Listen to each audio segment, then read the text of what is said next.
ever be used for high performance computing or AI.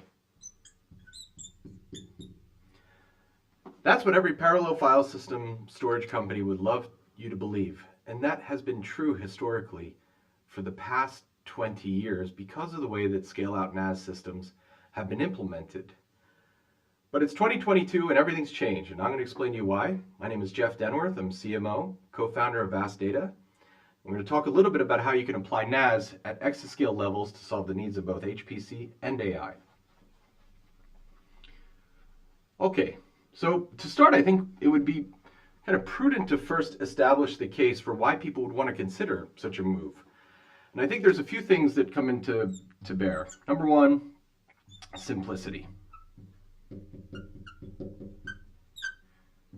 If you think about deploying different storage options for scalable computing, first thing you think about is, okay, well, how do you get to performance? Well, historically, people have thought that came from a parallel file system client that understood the layout of the storage environment, accelerated from an RDMA perspective, and you had to install proprietary file system drivers in your kernel to make these things all work and get to the speed that customers needed. Well, on the flip side, NFS has been in the kernel for the past, I don't know how many years, and other NAS protocols like SMB are also native to operating systems that can just easily mount storage.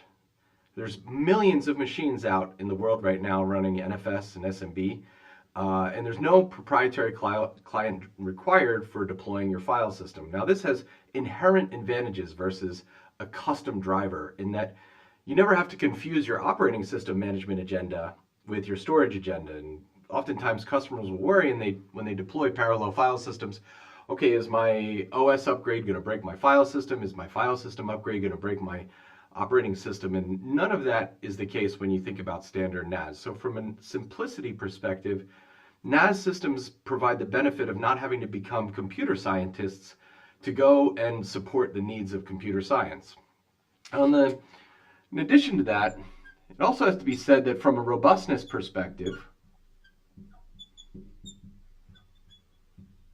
there's something in the order of a few tens of billions of dollars of enterprise NAS systems deployed out into the world right now. And these systems aren't just in support of parallel computing environments, but they're also supporting some of the most enterprise-centric and mission-critical environments in the world. And so for this reason, scale-out NAS systems often get far more QA attention as well as design attention when they're built so that they can support the needs of the most demanding environments in the world. On the flip side, I think customers have become trained to think that as they start to scale up their parallel file system environments, the cost of that is availability and complexity, and basically they pay for that scaling in the form of fragility. But that also doesn't have to be the case if you look at the problem through a new architectural lens. But to kind of frame the problem around scale-out NAS as it's existed today, I think it's first kind of important to think about the architectures that have been popularized in this space. And so whether you're talking about like a classic dual controller file server architecture, here, oftentimes the problems of parallelism kick in on essentially a shared bus that provides cache coherence between the memory space that sits in these nodes. So you have things like metadata in that cache space, you have actual write cache, and if you think about a big supercomputer where you've got a bunch of nodes that are all writing in parallel, well, as they issue those writes down into these storage controllers, there's a lot of deadlocking that tends to happen here, and the systems just weren't designed to scale. So you can take those same computers and you can start to kind of expose them to different types of scale-out NAS architectures, where as opposed to that dual controller array approach, what customers have started to implement for the past few years is what's called a shared nothing architecture. Shared nothing systems are built of commodity nodes that have some direct attached hard drives or SSDs, and the challenge becomes, since the NFS clients aren't aware of each other, scale-out NAS systems also suffer from this locking and cache management problem that becomes just a boot storm of communication across a back-end fabric that is kind of built to solve for the simplicity of how NFS clients are implemented. And so For this reason, nobody does parallel I/O to these systems. And on top of it, there's no support for capabilities such as RDMA acceleration, which is another reason that people went to parallel file systems, such that you could use, for example, InfiniBand networking or RDMA over Ethernet to get very, very high levels of performance up to your client. And so this is the reason why people walked away from scale-out NAS for high-scale supercomputing applications, and increasingly also have kind of brought those same conventions to AI. But let's draw a different picture, and let's kind of explain the world through the benefit that can be achieved by considering a modern architecture approach to kind of building scalable storage. And so, as I mentioned, I'm from Vast Data, and we've created a new type of systems architecture. We believe it's the first modern systems architecture to be conceived in the last 20 years. We call it DAYS.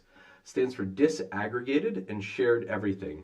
And the DAYS architecture starts by building on top of a new storage protocol called NVMe over Fabrics.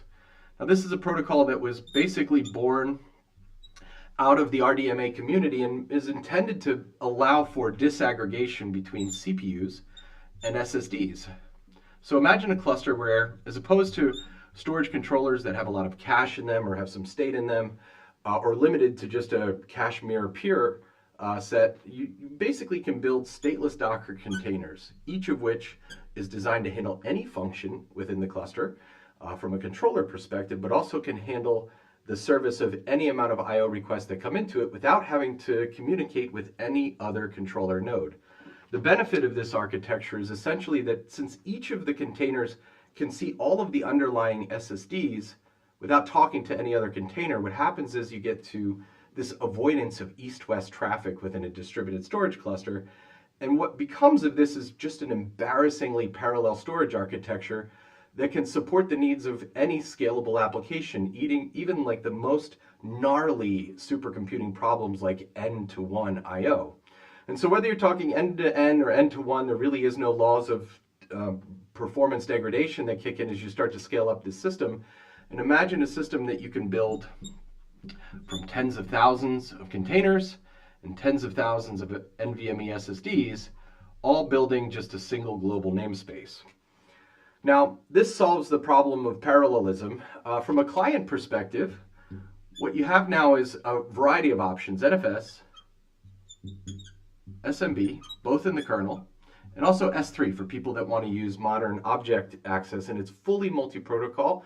It's not a gateway-based approach. Every single protocol gets access to a shared namespace, which is basically a key value store that we've implemented in software. And so clients can now talk to any of these compute nodes arbitrarily, and we've added support for things like RDMA and GPU Direct, so that you can get the highest possible throughput all the way up to any machine that's requesting data at any given time. This is an architecture that's now supporting HPC centers that have tens of thousands of clients that are all accessing a common namespace. And even though we don't characterize it as HPC storage, because I think that has a lot of kind of bad connotations from a simplicity and from a resilience perspective, it's being deployed in some of the world's largest HPC centers as the core storage infrastructure that's basically being used to kind of consolidate both Scratch as well as home directory and project stores into one global namespace.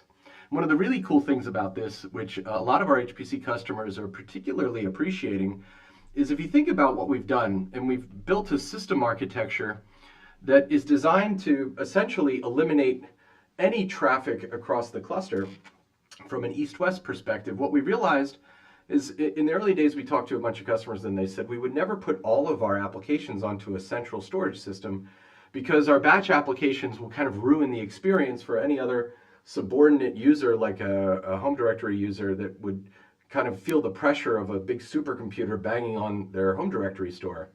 And what we realized is that with just a few lines of code, we could basically break apart the lowest cost part of the system architecture, which are the CPUs, and we can start to segment these into resource groups, which become different mount points within your environment that we call pools. And so these pools allow us to basically create dedicated and isolated boundaries from an ingress and an egress perspective for different types of users or clients or applications And one of the other interesting applications that we find a lot of our HPC customers using is that they can even use like these pools to access different heterogeneous networks within their environment. And so let's say, for example, you had an Ethernet cluster, well, that can have its own pool of infrastructure. And then if you had an IB cluster, well, that can have its own pool. And you could basically serve the needs of a lot of different clusters, a lot of different networks within your environment without the need for network gateways or proxies or anything like that. And so we call this architecture DAYS. It's disaggregating the CPUs, and all the CPUs get shared everything access so that they don't need to communicate with each other. There's no cache coherency or cache management.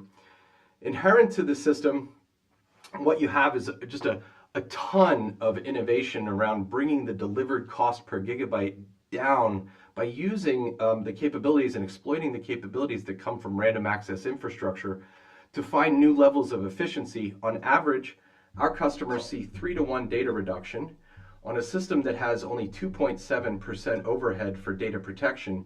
When you start to put these two things together and you start to think about the power of consolidating all of your infrastructure down to a single network, or multiple networks if you have multiple networks, and a single network storage attached system that delivers flash for the cost of hard drives, well, that just becomes the easy button for every major HPC center. And the fact that it's exposable according to standard NAS protocols is just icing on the cake that makes it easy to operate and deploy. And so we're Vast Data, and we're redefining how people think about scalable infrastructure. We invite you to learn more by visiting our website or click on the chat button on our site and you can talk to us today. Thank you.